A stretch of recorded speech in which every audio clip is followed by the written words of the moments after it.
Welcome to Football with Cheese. So in this video, we have got to talk about DK Metcalf, what he did in the Lions game with the fan, what it means, and I'm just shocked that most people are not talking about this. It is being talked about, but not as much as it should, because this is one of the dumbest things I have ever seen in my life. But first, if you are new to the channel, make sure you subscribe so you never miss one of my videos. I just did a video, all the reasons why Packers head coach Matt LaFleur sucks at his job. I'll link it here at the end, so make sure you check that out if you have not. So DK Metcalf was a second-round pick.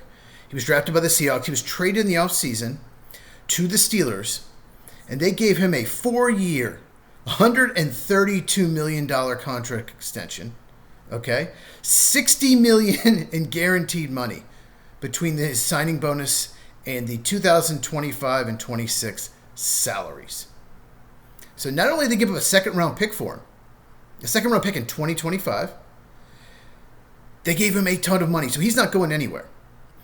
Not only that, they traded their best receiver, George Pickens, to the Cowboys for a 2026 third-rounder and 2027 late pick swaps. But basically, they traded a second-rounder this past year, so they couldn't use that pick on a player, and don't even get a pick for Pickens until next year's draft. They could have kept George Pickens. It would be such a good fit with Aaron Rodgers. And use that second-round pick on another player. Okay? They didn't want to pay Pickens. He was going to be a free agent end of the year. I get that. He's got attitude issues. He did in college at Georgia. That's why he fell the second round. So they gave up more draft capital for DK than they got back for Pickens and paid him instead. Now, they're different type of receivers. George Pickens, more possession receiver, but much better contested catches. DK Metcalf's more of a size, speed, down the field threat, although the Steelers don't always use him that way for whatever reason. But Pickens has still had some attitude issues at times with the Cowboys. Most part, it's not been a problem. DK's been a problem this year. He's been fined twice against Green Bay for fighting and against the Bills for an obscene gesture. And now comes this against the Lions, where he grabs a fan and punches him. He's been suspended for the next 2 games. Apparently, he had an issue with that fan when the Seahawks played the Lions last year. He reported him to security. Good. Report him to security again. Let them handle it. What are you doing? This is horrible judgment. You are in a playoff race. You have not even clinched the playoffs yet. And the Steelers just do not have another weapon like you on offense, at least in the receiving game. They have 2 pretty good running backs. The tight ends are decent, but none of them really stretch the field. They don't have another receiver worth a shit. You are the main offensive weapon in the passing game. The Steelers cannot afford to lose you. This is one of the dumbest things I've ever seen a player do. Remember Ron Artest of the Pacers go and fight the fans and all these players went in there? Okay, that was worse, but this is still so stupid. And he wasn't ejected for the game because no penalty was called. Apparently a penalty has to be called to be ejected. Maybe it would have been better for him if he had been ejected, because then the suspension might have only been 1 game. There is apparently an appeal hearing today. So by the time you watch this video, it may have been reduced to 1 game if he's lucky. I don't think it should be. I think he's lucky it's only 2 games. But he is going to miss the game against the Browns. And the Browns have a great defense, led by Myles Garrett, who should get a sack record because the Steelers don't have a good left tackle at all. I'm sure Garrett loves that he's going to get the sack record, very likely against Hall of Fame quarterback Aaron Rodgers. But the Steelers need to win this game. If they lose to the Browns on the road, then they have to beat Baltimore next week if the Ravens beat the Packers. So if the Steelers lose both games and the Ravens win, guess what? You don't make the playoffs. This could not have come at a worse time. He's one of the most important offensive players on that team. Besides Aaron Rodgers, probably the most important. It's not like, for example, let's say the Jaguars, who are also in a division race against the Texans. Okay, if they lose Brian Thomas Jr., they still have Parker Washington, they still have Jacoby Myers, still have Bretton Strange.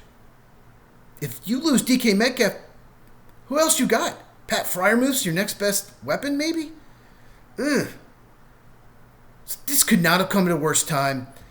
It's one player they can't afford to lose. One of the dumbest things I've ever seen. I still cannot believe he did that. Terrible judgment. Yeah, I'm sure he was getting heckled. Maybe he was saying some awful things. I don't know. Report it to security. See if they can kick the guy out. But don't grab and punch him in a playoff race. Good Lord. And the Steelers lost the Browns last year. It really hurt them late in the season. That was Jameis Winston playing, though. He's better than Shitter Sanders, probably. But this could be a low-scoring game. The Browns could win this at home. Absolutely could win this. If you have DK, very likely to win. But if the Steelers lose, and let's be honest, the Ravens are at Green Bay. That looks like a tough game, but no Micah Parsons. Jordan Love's in concussion protocol. I don't think Malik Willis can play. He's got a shoulder injury. So you might be going against whoever their practice squad quarterback is. I'm a Packer fan. I can't even think who it is. So you may have just cost your team the playoffs. And if you do not play, if the suspension is upheld, probably not going to beat the Ravens the next week. I still cannot believe this. And I had to make a video. I cannot think of an incident during a game this stupid in a long, long time. Especially in the NFL.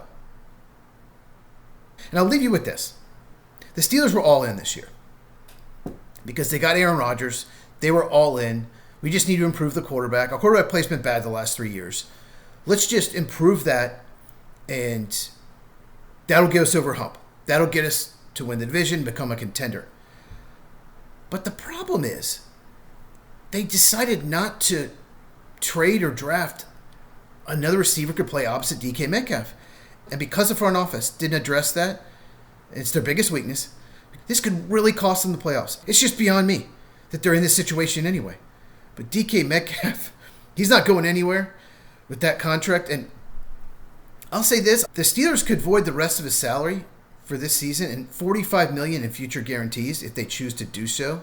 That's according to NFL Network. I have not seen it anywhere else. They need to draft some receivers that are not divas. They always seem to have one. Antonio Brown, Santonio Holmes. Well, I don't know. Okay, Steelers fans, let me know in the comments. Do you think you made a mistake by trading George Pickens? Should they kept him instead of DK Metcalf? Everyone else, let me know. Do you agree with this suspension? Do you think he should win the appeal?